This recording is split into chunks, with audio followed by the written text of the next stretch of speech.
बच्चे एमबीबीएस के लिए इसीलिए जाते हैं क्योंकि इंडिया में एमबीबीएस बहुत महंगा है। इंडिया में अगर एमबीबीएस प्राइवेट की अगर हम बात करते हैं तो लगभग उसमें 1 करोड़ रुपए का खर्चा है जी। वहां से यूक्रेन से एमबीबीएस 1/3 पार्ट में हो जाता है जी। बड़े अच्छे कॉलेजेस में डिग्री की भी मान्यता होती है और कम से कम 30-35 लाख रुपए टोटल एक्सपेंसिव में बच्चा अपनी एमबीबीएस की डिग्री जो है वो कंप्लीट कर। यहाँ पर मैंने 1 महीने तक काफी ट्राई किया था। एक्चुअली में क्या है कि यहाँ दिल्ली में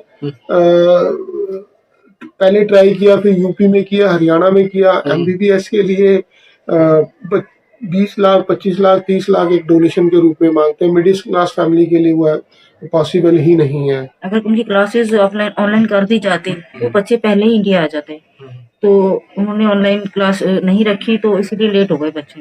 और जब फिर भी हम लोगों ने बच्चे की फ्लाइट करा दी थी और 16-17 की नहीं हो पा रही थी, 18 की, तो बच्चे की फ्लाइट फिर 24 की हो पाई। लेकिन तब तक वहाँ फिर बच्चा पहुंचा है कि उससे पहले ही वहाँ अटैक शुरू हो गया। तो प्रोसेस मोदी जी से प्रार्थना है कि वो अपना प्रोसेस फास्ट करें और एयरपोर्ट जो है बच्चे पहुंच रहे हैं तो उनके लिए थोड़ा कन्वेंस लगाई जाए। और एक चीज और कि फ्लाइट्स थोड़ी ज्यादा कर दी जाए कि ज्यादा। मेरा नाम राकेश कुमार गौतम है। मेरा जो बेटा है Deepanshu Gautam, इवानो Francis national medical college में एमबीबीएस 3rd ईयर स्टूडेंट है। उसने देखा कि वहाँ पर कर्फ्यू लग चुका है, वहाँ की सिचुएशन बहुत ख़राब हो चुकी है। उसने मुझे फ़ोन किया कि पापा यहाँ तो सब कुछ बंद हो चुका है, वॉर शुरू हो चुका है, अब मुझे क्या करना है। उसने मुझे फिर बताया। थोड़ी देर बाद उसने मुझे दोबारा कॉल किया कि पापा वहाँ से ट्रेन की अवेलेबिलिटी सब बंद हो चुकी है, ट्रेन कोई नहीं चल रही है, कोई भी ट्रांसपोर्टेशन अवेलेबल नहीं है। तो फिर मैंने उसको बोला कि आप एक काम कीजिए, यहाँ से रेलवे स्टेशन से आप इंडियन यूक्रेन एम्बेसी चले जाइए, वही एक जगह सेफ है, आप वहाँ चले जाइए।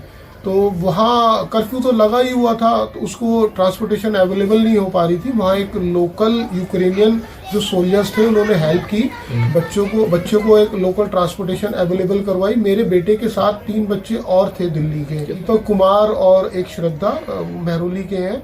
तो कीव से एम्बेसी जाने के लिए उनको 5 टाइम्स एक्स्ट्रा पेमेंट करनी पड़ी।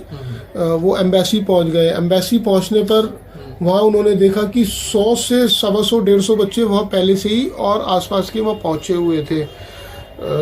एम्बेसी में उसको 1 से 1.5 दिन 2 दिन वहाँ रुकना पड़ा। वहाँ बच्चों की संख्या और बढ़ गई, लेकिन 1.5 से 2 दिनों के अंदर वहाँ की पोजीशन बहुत ज़्यादा ख़राब हो गई। कीव पर रेगुलर अटैक हो रहे थे। बच्चा एम्बेसी में जब वहाँ रुका हुआ था तो उसने कॉल किया, वॉइस मैसेजेस भी भेजे, हमें बताया। तो हमने खुद फ़ोन पर सुना कि वहाँ पर जो धमाकों की आवाज़ आ रही थी, अटैकिंग हो रही थी। उसने वीडियो भी बना के छोटी सी हमें एक भेजी थी। तो हम लोग थोड़ा सा पैनिक हुए, बच्चे तो ऑलरेडी पहले ही घबराए हुए थे। तो हमने उनको वही रुकने के लिए बोला कि जब हम आगे सोशल मीडिया के माध्यम से अपनी गवर्नमेंट तक अपने बच्चों के लिए गुहार लगाते हैं कि इनको सेफ जोन में लेकर जाइए, इनकी हेल्प कीजिए। तो पता लगा कि वहाँ पर जो है कि हमारे जो इंडियन की फ़्लाइट थी वो कैंसिल होने के साथ साथ एयरपोर्ट भी बंद हो चुका है। बच्चे को हमने फिर बात की, वो रेगुलर हमसे कांटेक्ट करने की कोशिश कर रहा था कि बेटा आप किसी भी तरीके से ना आप रेलवे स्टेशन वापस आ जाइए। वहाँ से गवर्नमेंट ने 2 दिन के बाद वहाँ पर लोकल ट्रांसपोर्टेशन ट्रेन की अवेलेबिलिटी बढ़ा दी है, ट्रेन खोल दी है। तो बच्चा वहाँ से टैक्सी लेकर रेलवे स्टेशन पहुँचा कीव से इवानो के लिए। क्या एक्सपेंस करना पड़ा उसको, जिसके लिए 800 किलोमीटर का रन था। लेकिन सबसे अच्छी बात ये थी यूक्रेनियन गवर्नमेंट ने जो कीव से इवानो के लिए ट्रांसपोर्टेशन जो उन्होंने ट्रेन ओपन की थी उसका कोई चार्जेस नहीं ले रहे थे वो लोग, कोई रिजर्वेशन नहीं थी, कोई चार्जेस नहीं थी। बच्चा फ्री ऑफ कॉस्ट ट्रेन से इवानो पहुंच गया।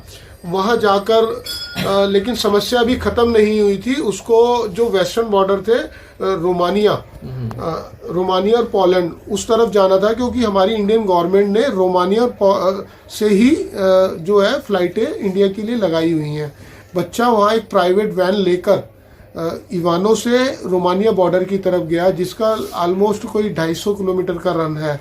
वो प्राइवेट टैक्सी का चार्जेस हमने खुद पे किया बच्चे ने। पर पहुंचने के बाद भी प्रॉब्लम सॉल्व नहीं हुई। वहां जाकर देखा तो वहां पर कम से कम 2 से 3 हजार बच्चा, 2,500-3 हजार बच्चा पहले से ही मौजूद था, जो रोमानिया कंट्री में एंटर करना चाहता था बॉर्डर पर। वहाँ बहुत ज़्यादा भीड़ थी। 10 किलोमीटर प्राइवेट वैन ने बच्चे को छोड़ा, पैदल चल के उनको बॉर्डर तक पहुंचना पड़ा। 10 किलोमीटर पैदल चलकर। वहाँ -5 डिग्री में टेम्परेचर था, हालत बहुत ख़राब थे। बच्चों के पास खाना पीना नहीं था, फैसिलिटी वहाँ कुछ नहीं थी, गर्म कपड़े नहीं थे, ऊपर से काफ़ी स्नोफॉल भी हो रहा था, बहुत ज़्यादा ठंड बढ़ चुकी थी। जैसे तैसे बच्चे अपने बॉर्डर पर पहुंचे। वहाँ इमिग्रेशन लाइन के लिए एक हजार से 1,500 बच्चा लाइन में लगा हुआ था। 2 किलोमीटर लंबी लाइन थी, बच्चे लाइन में लगे। वहाँ की जो प्रोसेस था वो थोड़ा स्लो था। इमिग्रेशन सेंटर पर वहाँ जो अधिकारी बताया गया कि कम थे, 2 ही अधिकारी वहाँ बैठे हुए थे। एक बच्चे के प्रोसेस में कम से कम 5 से 10 मिनट का समय लगता है, तो वो प्रोसेस पूरा करने के बाद ही बच्चा दूसरी उसमें रोमानिया कंट्री में एंटर हो पाता है। 10-12 घंटे के बाद वेट करने के बाद, लाइन में क्यू में लगने के बाद रोमानिया बॉर्डर में एंटर हो गए। बॉर्डर पर बच्चे अभी बॉर्डर जो क्रॉस नहीं कर पाए, जो यूक्रेनियन बॉर्डर और रोमानिया बॉर्डर के बीच में है, वहां पर बच्चों की संख्या ज्यादा है। तो इमिग्रेशन ऑफिसर्स कम है, तो उन इमिग्रेशन ऑफिसर्स की संख्या बढ़ाई जाए, बच्चों को फूड प्रोवाइड किया जाए, बच्चों को पानी जूस वगैरह ये दे दिया जाए। बच्चे, बहुत सारे बच्चे वहाँ फंसे हुए हैं। मेरी भगवान से यही प्रार्थना है, गॉड से मैं प्रे करता हूँ कि सारे बच्चे अपने घर वापस आ जाए।